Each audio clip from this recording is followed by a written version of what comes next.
Tortenna's mystery hides in a puzzle of a still life city. The tower at Tortenna's story unfolds as you explore a quiet, mysterious city that's seemingly abandoned by its inhabitants. Tower Team International developed it during the annual 3-day DreamHack Game Jam, and it was picked as the winner out of 171 games. It's now available for PC and Mac on the indie game store itch.io and on Game Jolt. DreamHack Jam's theme was apocalypse, and Tortenna is a peaceful, though eerie interpretation of it. You spend most of your time exploring vacant structures and climbing upward into a tower high above an empty city, reading the spines of books and notes that others have left behind. You're like a ghost, haunting a structure that's stuck out of time, scattered with both arcane ancient ornaments and modern tools. It's a slow, quiet game that seems to exalt in its sense of solitude. After the initial game jam, Tower Team had another 2 weeks to polish up Tortenna before showcasing it at DreamHack Denver. In addition to building more visual and audio details in the environment, it also added more areas to explore and more story to experience. I'd like to say that we built a tower on chaoses, and so the 2 weeks afforded us to tame some of the rough edges of building quite a large tower with 5 people in such a short amount of time, said Tower Team's writer and compasser Michael Berto in an email to GamesBeat. The game added in almost 3 times the amount of notes and interactables, as well as a new side quest-like narrative experience, as well as just generally making everything a much more intuitive and content-deep experience. Berto says that the core concept came from lead designer Gareth Damian Martin. Then together, they shaped a story that was heavily inspired by Italo Calvino's Invisible Cities, a surreal novel that describes impossible towns and a conversation between the explorer Marco Polo and Mongol Kagan Kublai Khan.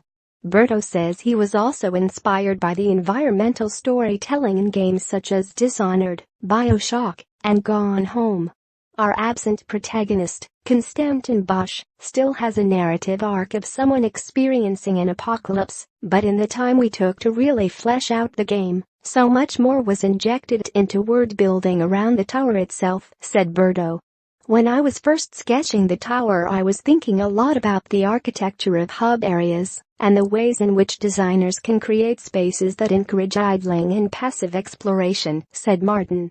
As the editor of the Games and Architecture Zine Heterotopias, game architecture is something I spend a lot of time thinking about and analyzing, and here I found myself drawing on hubs like Destiny's Tower, in which I have spent many hours idling, Firelink Shrine from Dark Souls, and also the Hound Pits pub from Dishonored. The key thing about all those spaces, Martin says, is that there are so many layers, balconies, mezzanines, courtyards, and stairways. He wanted the main structure in the tower at Tortenna to convey both the lived-in feeling of being at home as well as the sense that there are secrets to explore in the environment. None of the 5 people in Tower Team had ever worked together before Tortenna. They only officially formed Tower Team after the game jam, and now they're working on a second project.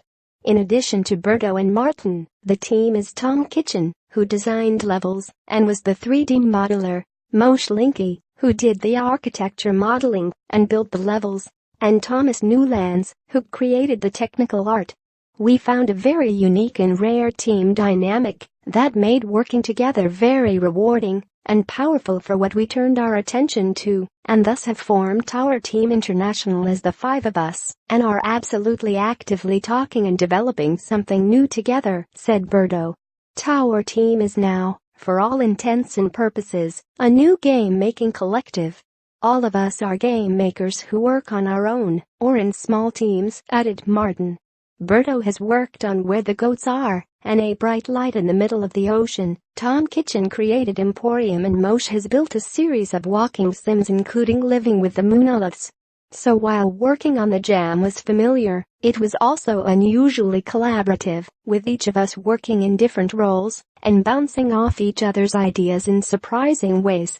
Country required. By checking this box, you are confirming you are an adult 18 years or older, and you agree to Intel contacting you with marketing-related emails or by telephone.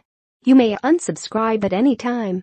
Intel's websites and communications are subject to our privacy notice and terms of use.